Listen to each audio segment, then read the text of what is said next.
Hi everyone, hope you're having a good day. I just wanted to share with you something, really a question that is triggered by something that Jesus taught. One of Jesus' cutting edge teachings really generates a question that really does need to be asked. And I want to ask it of you today, and you are more than welcome to ask this question back towards me. And the question is, which path are you on?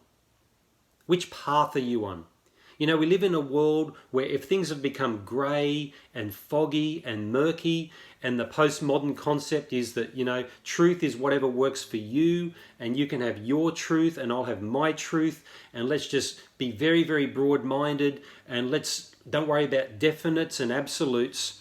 And yet Jesus stepped into the world as the greatest teacher in history. And was Jesus this way? No, he wasn't. Jesus was very clear. He was not nebulous. He didn't sort of master in the art of almost saying things. He would just come out and say things. He would call a spade a spade. He loved people too much to be vague and leave people in some kind of swamp of confusion.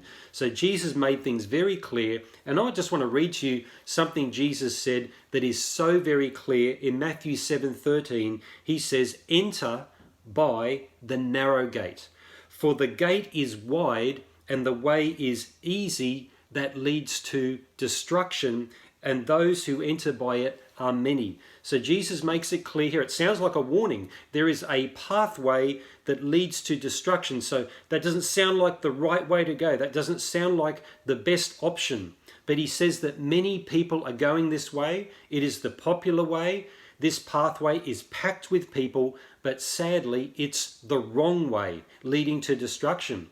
But then in the next statement, Jesus gives us good news. He says in Matthew 7 verse 14, "For the gate is narrow and the way is hard that leads to life, and those who find it are few." So there is another way. There is another way, but this is a narrower way. It is a more difficult pathway to walk. Jesus makes that clear, and only a few are going this way.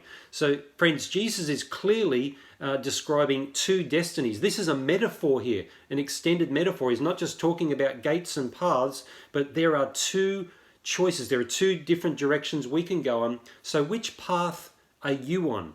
Which path am I on?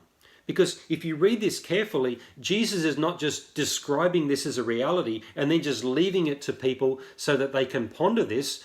The very first thing he says is, "Enter by the narrow gate." And that word enter is in Greek an imperative. It's something that Jesus is calling people to do. It's very compelling. He's sending a message. Look, you need to go this way. You need to go through the narrow gate with the smaller crowd than follow the big crowd on the way to destruction. So it's a choice. It's a choice he has left us with, and he's made it very, very clear. There is nothing vague about this.